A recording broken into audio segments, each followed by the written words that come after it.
were spent on it, but there it sits. I noticed that, yep. River Street, that one there is going to come to a close this spring. The hope is that by summer they'll auction that one off, and that one will be off the plate. Well, that's good. We're actually doing very well if you start looking at what we started with 3 years ago, and you got to appreciate the fact it takes a few years to get these things from start to finish. Great job, Charlie, you and Claudia.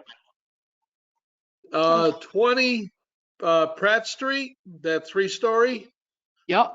I haven't heard anything back from the building inspector, but both Claudia and I alerted him to the fact that the new owner has been gutting the building. This is a few months ago. You saw a picture that we sent of him throwing the rubbish out of the 3rd floor and everything else. So we're sort of waiting on the building inspector to say something. I was assuming that the building permits would have been filed and all the rest of that, but that's really not our wheelhouse. That's more the building inspector, the fire chief, that kind of stuff. So it's still sitting condemned as far as we're concerned. Okay. All right, The, good. the one that's a lost cause is the one over by the church in the center of town. What's it, Handsome Court? Yeah, yeah. right. The last episode with the AG's office, which is several months ago, was that he was hiring a structural engineer to qualify the fact that the work he was doing on the interior would make the building safe. And then silence. That is the MO of the whole place. It has been for years. What I would suggest is we wait until April till the snow's gone and then reassess this as to where that's going. Okay. I thought that was connected to the church somehow, that the church was going to take that over. Did that I assume fell through? Well, he was trying to convince the pastor to take over the property. And then when the building inspector explained to him what the church would have to do, the pastor backed away and said, whoa, wait a minute. All right. Okay. That makes sense. And so it just sort of, a lot of these projects, and I see this because I do a lot of, people get a lot of ideas of what they're going to do. And then when they realize they actually have to do something, it's going to cost real money, then they back away. Yeah. And they back away silently. You don't hear anything as to what's going on. So then it sits for a few months, and then we become reactivated, and Claudia and I go after them to find out what the problem is. That's the nature of this thing. Right. I will let Claudia explain to you about the trailer issue, as she seems to have ended up with a hands-on combat situation. Oh, Well, that yes. sounds interesting. Well, no, I was not directly involved in the hands-on combat, fortunately. We did go out to the trailer park. We inspected the trailer. There are a number of issues going on with it. So a letter of correction was sent to the owner, who happens to be the sister of the present tenant. And then I got a panicked phone call over the weekend because I guess there had been some sort of an altercation between her brother, the tenant, and his live-in girlfriend, and she was arrested for domestic violence. And there was additional damage done to the trailer, which I haven't seen as of yet. But after speaking with the owner, we decided to postpone any further inspection until she felt that it was safe enough to go there and actually take a look herself and see what additional damage was done. And as I understand it, I was contacted by her attorney, and she's in the process of evicting the tenants at the moment. So I've kind of backed away from that a little bit until I hear a little bit more from the owner of the trailer and how she wants to proceed with going forward with that. Okay. Yeah. And evictions are interesting water anyway right now. Yeah, they are. All right. And Yes, so that's about the long and short of what's going on over there. Charlie did make a couple of observations regarding the placement of the well on the property. And I believe, Charlie, did you speak with DEP about that? Yeah, this is very interesting. There's 6 trailers there. So I asked DEP if this is considered a public water supply. One of the things that I observed is, and this was agreed upon by the Board of Health, a good 15, 20 years ago, the well is about 52 feet away from the leach field of the septic system. That was one of the things that got my attention when I was out there. So I sent an email to DEP and I said to them, so guys, is this a public water supply? And they came back saying to me, well, a public water supply is 25 people or more being serviced by water for more than 60 days out of a year. And we counted up the amount of bedrooms in the trailers, and there's only about 24 people there. So I pulled up the septic plans and I said, well, the septic plans are designed for 300 gallons a day per trailer, which is basically a 5-person draw. And if it's 5 times 6, that's 30 people. So please clarify your ruling. I have been met with dead silence. Wow. Oh, And it's their regulation that I was citing that puts the amount of people in a trailer and bases the design of the septic system by their calculations. Fascinating. So didn't this well topic come up before? I remember discussing. It did.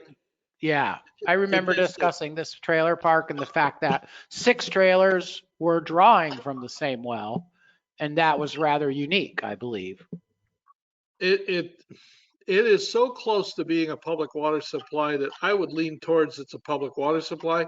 And it's important to understand that, because if it's a public water supply, it becomes Department of Environmental Protection that oversees this, not us. Right.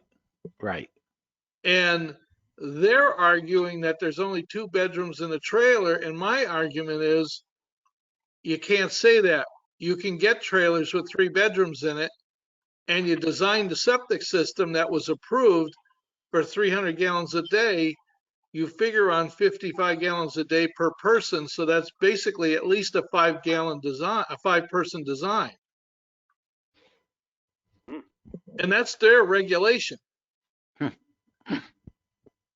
So that went to some void of silence now, and I haven't pursued it. So what's the likelihood of a potential contamination with the well being that close to a leach field? Oh boy, you want to know the ins and outs? There's evidently at least one other shallow well that has not been abandoned properly near the drilled well. Then there's a second drill well that was put in there, and I have no idea what that's doing. So you have what's known as a cone of influence with a well. In other words, when you draw water, you got that pipe that's in the ground, right? It develops a cone as the water cascades down to get to the bottom of the well, so it's drawn up. Well, as that water cascades down, the more water you draw, the bigger the cone is. So if you have a well that's 50 feet away from the sewer and you draw enough water, you will reach out and actually grab the raw sewage and pull it into the well. Yeah. So it all depends on, 1, how much water you're drawing, and 2, what types of soils there are to confine this material from going down into the well. You're in an area up there in that trailer park that's all rock and ledge. So there's all kinds of cracks in the rocks and everything else. I couldn't give you a definitive answer as to what if. Right. No, but at least it gives me an idea of, just your description helps me understand the potentiality. For sure. And the other part of the problem is the minimum distance is supposed to be 100 feet. The board varied that because they didn't have 100 feet from the well. So there was supposed to be water testing done. There was water testing done, according to my files, when they put the well in. There has been no testing since then. So at this point, that's within our jurisdiction to request them to test that well, isn't it? It is. The problem, it becomes twofold. One, you're looking at a company that's on the eastern side of Massachusetts and you're requesting them to do a water test. And who knows if they're going to actually grab the water from there to send it to a lab to be tested. Right. You have a whole issue of cradle to grave.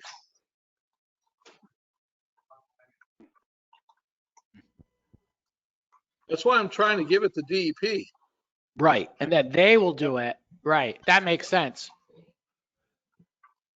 So based on the septic calculation, it should be in their drawer based Yeah. on the, Yeah. So, Yeah. Based on what I gave them, and because I met with silence, it's telling me they don't know how to respond to me. right. Oh, just have to wait, see what they're gonna do. Well, I could send them another email tomorrow and say, hey, guys, I sent you this email such and such day and haven't heard anything back from you. What's the status? Good idea, Charlie. Wouldn't be, I mean, it's kind of comical because DEP calls me right off the bat on my cell phone when they got something they want taken care of right away.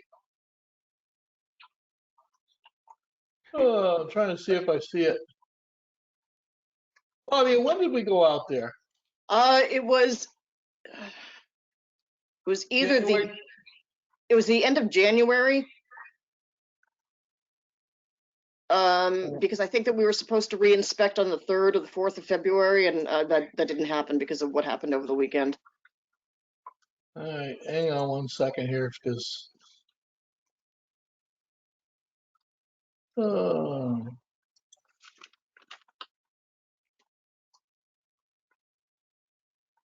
I'm not seeing what I sent to DEP. I know it's here. There's so many files that you look at with this stuff.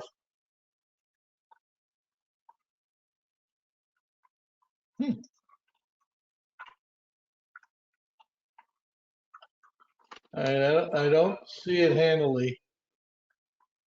I see. No. Yeah, it probably would have been the end of January. Well, I'm seeing all the files there, but you know, I mean, I got from, let's see, I sent the DEP on January 22nd. This is what I sent to them on January 22nd. You want me to read it? Please. Gentlemen, we have been following up on a complaint concerning drinking water at this facility. The question of is it considered a public water supply has been raised concerning who has legal oversight over this facility. We've pulled the septic design records and some past records of DEP concerning the trailer park. There are 6 mobile trailer homes on the property, and the design flow is 330 gallons per dwelling. 110 gallon per bedroom is 2 people. A 330 gallon per bedroom is 6 people. Times 6 dwellings gives you 36 people. So this opens the question of, is there 2 or 3 bedrooms in the dwelling? Please see the attachment, please advise. Now, I don't know how you could take and drive by a mobile home park and say, oh yeah, they only have 2 bedrooms in a trailer. Yeah, no way. Right. And they have yet to respond to me since January 22nd. So once I get off this thing, I'll send them an email again, and you'll get a copy of it. Great. Thank you. Yeah, thank you, Charlie, for following up on that end. And if anything else happens with regards to that trailer, I'll be certain to let folks know what's going on with that. But that's kind of stalled at the moment. I'll tell you what's going to happen with that trailer. It's going to be like the other one. Yeah, probably. Yeah. We'll fix it up and move Gail into it. Right. Hey, it'll be a nice short commute, right, Gail? Yeah, Yeah. it'll be your summer getaway. No, thank you. I'm not sure which one it is, but no, thank you. Hey, Gail, you want to do me a kindness? You want What's to that? close the shade so I don't look at the sun? Oh, sure. Sorry. So our next item on the agenda is the health and the health nurse update, which is Gail. I assume Lisa has some input into that as well. And I also just want to throw out, in case you don't have the agenda in front of you, the next item, the third item, will be the discussion of the creation of a COVID-19 task force subcommittee, which both of you will be invited to join if you are interested. And we're going to try to meet every week once we pass that, if in fact it passes, that we would meet every week at around this time. And then the fourth meeting of each month would be the actual Board of Health meeting. And that way we're just kind of staying in the loop with messaging and all that, just so you're we're all on the same page. Do you want to take the reins, Gail? So, if you want to give us I'm sorry. I kind of mixed my apples and oranges here. So I have Gail from the school, and then we have Lisa from the FERCOG. I don't know if Lisa's online. All right, so I'm going to assume Lisa is not online. So I guess we're not going to do the. Lisa is with you. Oh, she is. Okay. All right. I didn't hear anything. So why don't we split this and we'll have Lisa go first if that's okay, and then Gail can follow up with the information that she has if that's okay to everybody.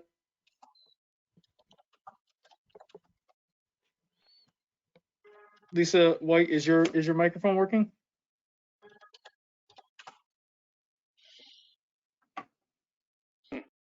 Maybe having technical difficulties. Okay. All right. Well, Gail's mic is working. Why don't we let this go, see if we can correct that. If not, we'll reach out to Lisa shortly. I guess I could do it off after the meeting if I have to. Gail. Yep. I'm not sure exactly what you want me to tell you. Do you want me to tell you what we're looking at in the school? So yeah, what we're focusing on, I think, from the board's perspective, is how the board can be of assistance, and then if in fact we are able to be of assistance, how we're going to implement that. So that's kind of like as broad as can be. Okay, so I think any connection that we can have between the school and the Board of Health would be helpful, because the staff is nervous. I'm trying to figure out the right wording.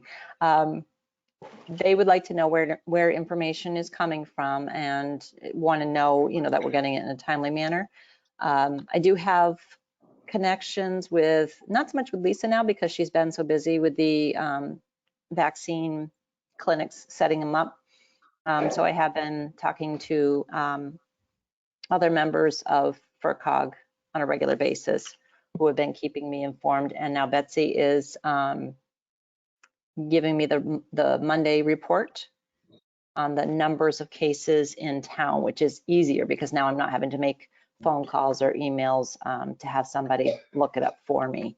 I think it would be nice just to be able to set up the subcommittee, just to know that we're working together. We know exactly what's happening in the town and how we're handling it, because if there are upticks in the number of COVID cases now that these variants are out there, it would be nice to be able to work together to make decisions on what it's going to look like for the community and for the school itself.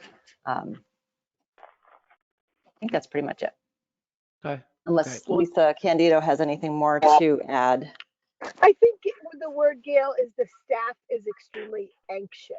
And I think they're feeling like we're doing things behind closed doors and not sharing anything, whereas it's really just Gail and I. And I should really say it's mostly Gail working with Lisa and the other health nurses But we haven't had anything in the school, so it's hard for the staff to understand that even though the cases may be rising in the town of Irving and the surrounding towns, that they don't seem to understand why we're not closing our doors. So I think having a connection and bridging the gap between the school and the subcommittee and even the Board of Health, I think would alleviate some of the anxiousness for some of the staff members. So I think Lisa, oh, sorry, go ahead. I was going to say, I'm comfortable with where I'm getting the information, but it's hard to, to give all of that out to the staff, like on a weekly basis or whatever they want. So I think just knowing that there is a subcommittee and that the school is working with the local Board of Health might help alleviate some of their anxiety, knowing that there's a committee. That's great. I'm happy to do it. I'm, from the Board of Health perspective, and I'm not that I'm whining here, but the more we dig into this topic, the word fluid consistently comes up, and it really is an evolving situation that, I think shocks even the professionals.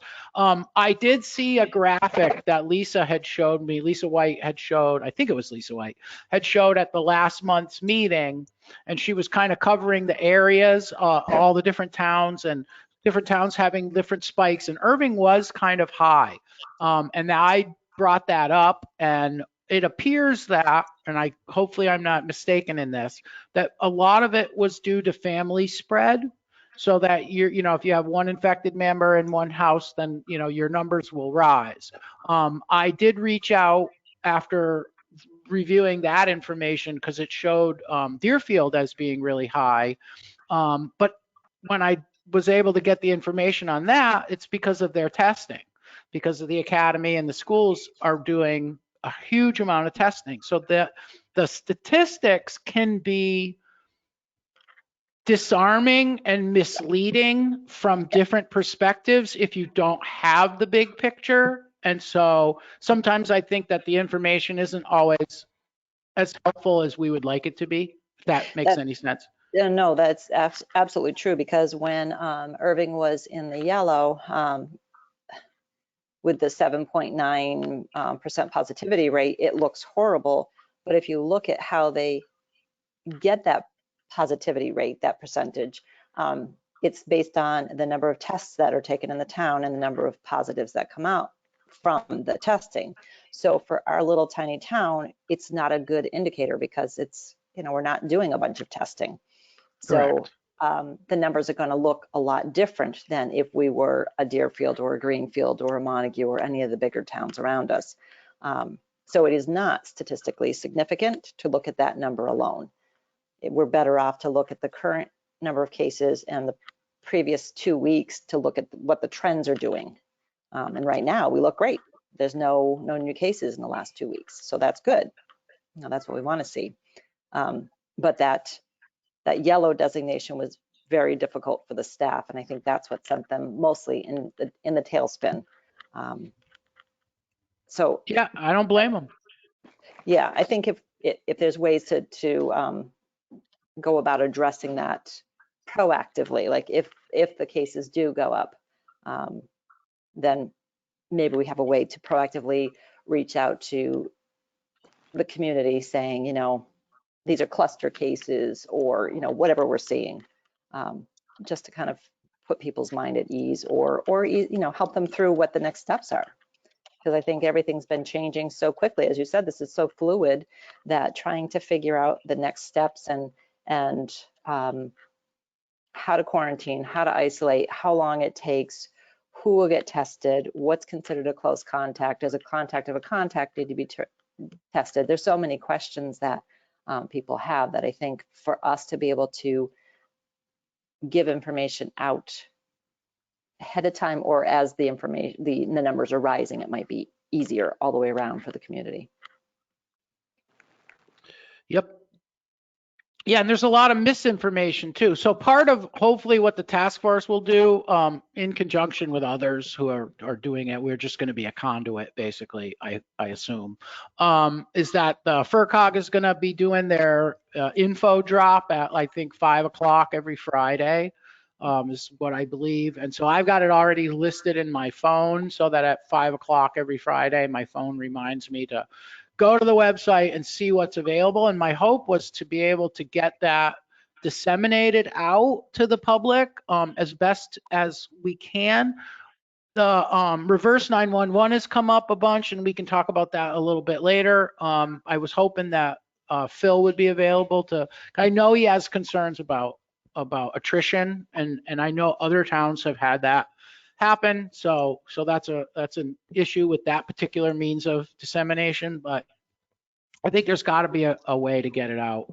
And if we use multiple platforms, I think that's probably the smartest way, but I digress. Are we there? Are we good? You have a little bit. So Gail, are you interested in being on the task force Yes, to have a weekly meeting? All right, great. Yes, So I can count absolutely. on you. Let's see. So the next item, and we can discuss this a little bit before we create it. We did already. The discussion is for the creation of a COVID task force so that we have this subcommittee that weekly. I already explained all that. I won't repeat myself. And what I'm looking for is what? Sorry, somebody have something to say? Oh, okay. What I'm looking for would be a myriad of members. I'm willing to join this force as the representative for the board. I believe Phil Wonka was going to be involved. I believe Lisa White is going to be involved. I believe Gail now will be involved. I'd love it if I could either have Brian or Betsy so that we have notes, whichever of you are available, and we can work it out. I understand that that's not always convenient for everybody. And if there's anyone I'm missing, can anyone think of anyone? I mean, Charlie or Claudia, you're always welcome, of course, but I don't want to add another meeting to your schedule weekly if you feel like it's not a critical thing for you to be involved in every week. What's your take on that? Oh, Sid, not to worry. We have another meeting at 7 o'clock. Right. That's right. Is that every week? Well, that's the problem with all the towns that we serve. We don't even know when they're going to schedule stuff. It drives you crazy trying to keep track. What I would suggest is you invite us, and time permitting, we'll step in. Great. That's fine. Yeah, I would agree with that because like tonight, I have other things that are conflicting, with that particular meeting, and I've got other towns as well that are trying to schedule, things at the same time as other meetings are taking place. So it's kind of catch as catch can. And that's fine with me. And if something comes up at one of our meetings, I know how easily accessible you guys are. So Yeah. we can just reach out to you, either during or after that meeting and find an answer. Nice phone, Charlie. Isn't that beautiful? It's a beautiful phone. Thank you. What do you have, a flip phone? No.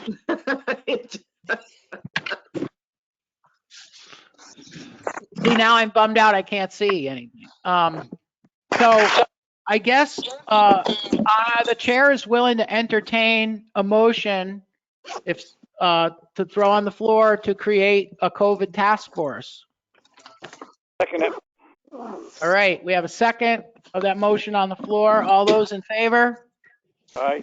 Aye. All right, so the motion carries. This will happen, and we'll have our first meeting next week at 3 o'clock. Well, that was relatively easy. So here's the fun part. The vaccine rollout and update. I was hoping Lisa would be able to give us the info on that. I know Charlie and Claudia will also, but I don't think we can hear Lisa, right?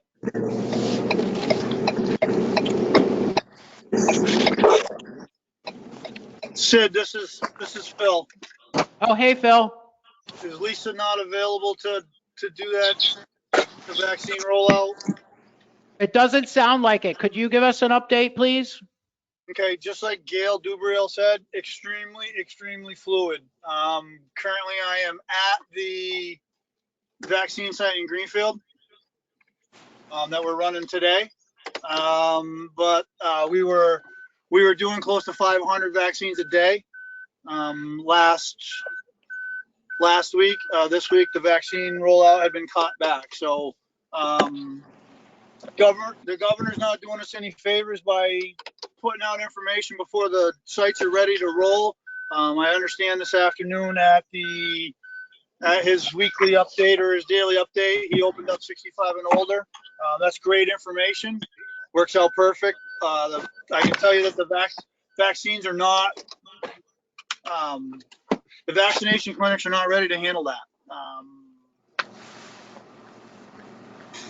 It feels to me like the push is for the mega state-run sites.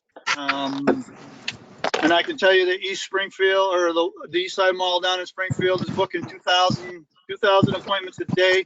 They're only booking 5 days out, and they're completely taken up as of right now. There's no open spots down there. So we are rolling into 65 plus.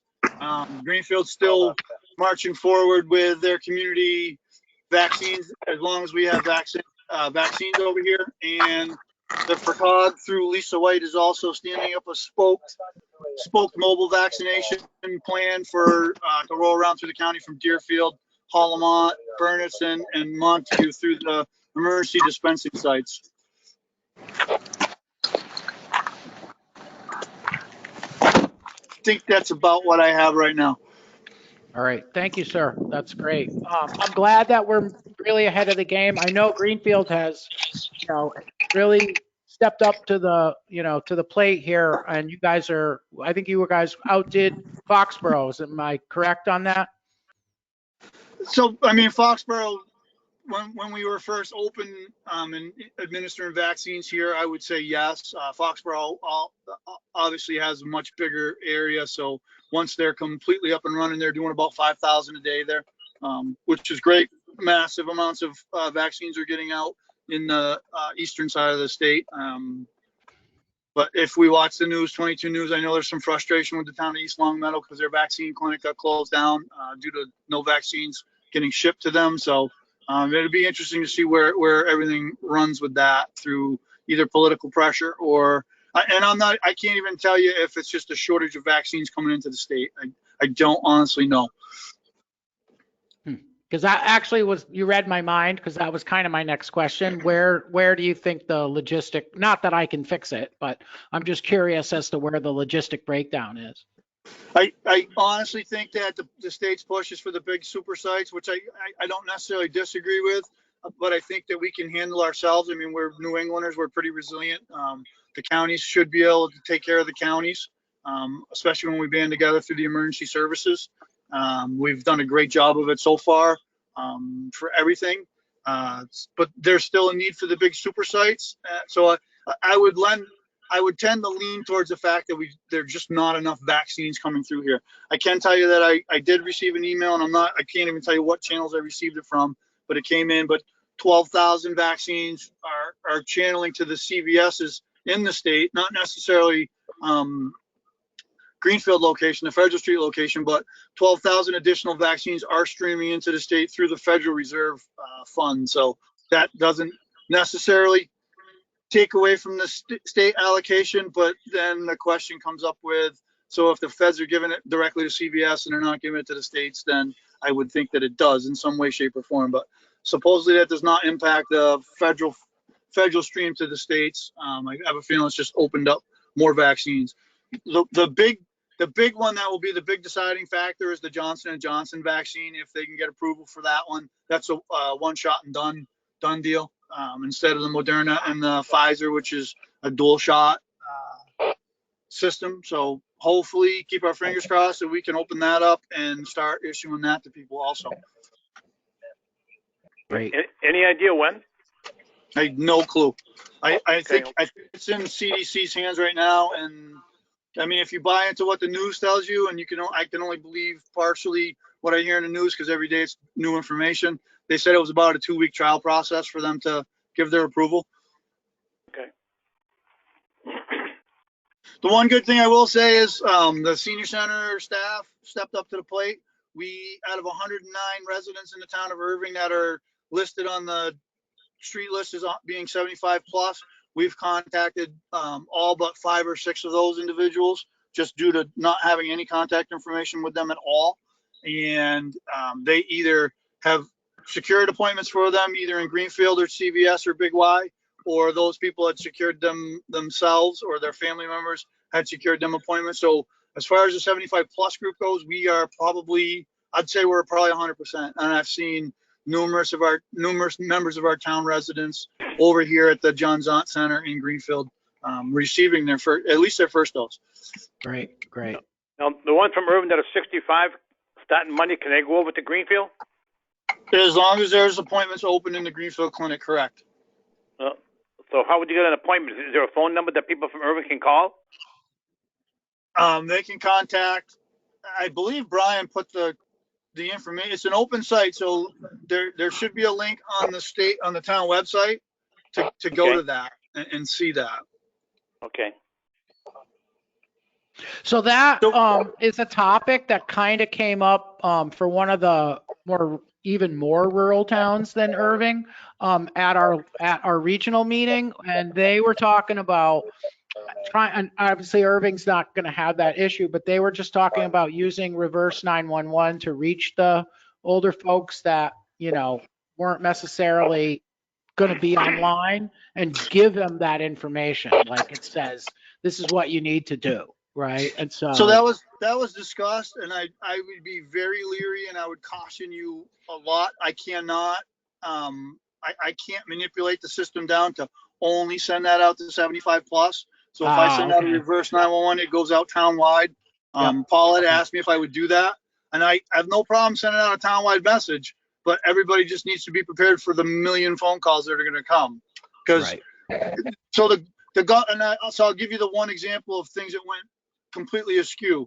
The governor said caretakers for 75 plus can get vaccinated at a vaccine site. The caveat that he added to that was this order only stands at the state-run sites. Nobody heard that this order is only for state-run sites. So we had numerous people showing up and arguing with us at the door. We had no appointments left to give vaccines. Lots of people showed up and argued with the vaccine site manager about, no, the governor said you have to give it to me, so you have to give it to me. We just didn't have the vaccine to give that out. It's not that we're holding it because we don't want to give it. Everybody here at the Greenfield location would just love to be sticking needles in arms and getting 100% saturation. We just don't have the vaccines here to do that at this point in time. All right. Well, good. Thanks for taking that off my mind. It came up, like I said, at another meeting, and I wasn't sure how. I know Rose, and I get it. Rose is a small community. I think they're less than 400 or 500, and they send out a weekly. They send out a weekly reverse 911, and it works great for them. I would be very leery about sending it out in Irving. If I'm directed to send it out, I'll send it out. Somebody just needs to script it for me. But it's going to come with a myriad of questions after the fact, and my big question on that is who's going to field all those questions. It can't be. I mean, Paula and her staff are doing a phenomenal job getting people signed up for vaccines, so I would hate to take away from them quality time for signing people up for vaccines to answer questions that people can find. When we start getting into these lower sites, they can find the information on the website, and Brian's been doing pretty good about posting that stuff on the town website. They just need to know where to go to look, and the state's streamlined that a little bit. It's still a little confusing on some aspects, but I think we're working our way through that. The word of this COVID thing is fluid. Yep. Phil, is Roe only sending out information about the vaccines, or are they sending any COVID information? I am not sure what they're sending out, to be honest with you. I don't. Go ahead, Phil. I'm sorry. I don't know. I asked, and they just said that they were sending out information to the residents. So I don't know what you can put in a weekly update to the entire town, but I think part of the problem that we're having, and especially some of the anxiety with the teachers, and I don't disagree with them, I feel like the teachers probably should have been higher in the food chain on the vaccinations. I'm not going to lie about that. Our big push is to get the students back into the schools, and if we're going to do that, then we probably should vaccinate the teachers. But they're still, they're still on that next step down from the 65 plus. If the 75 plus rollout was any indication, we breezed through that in about a week before we opened up the 65 plus. So, I mean, obviously a bigger pool. So I would say maybe a week and a half, we would be rolling into, the teachers and the town essential workers. I'm keeping my fingers crossed. They did say, some of the statewide meetings, they did say we'd probably be looking at vaccinating teachers in the first stages in March. So I'm hoping that we stand through on that timeline. As long as there's vaccine available. Yes, then that's going to be the very much dependent thing.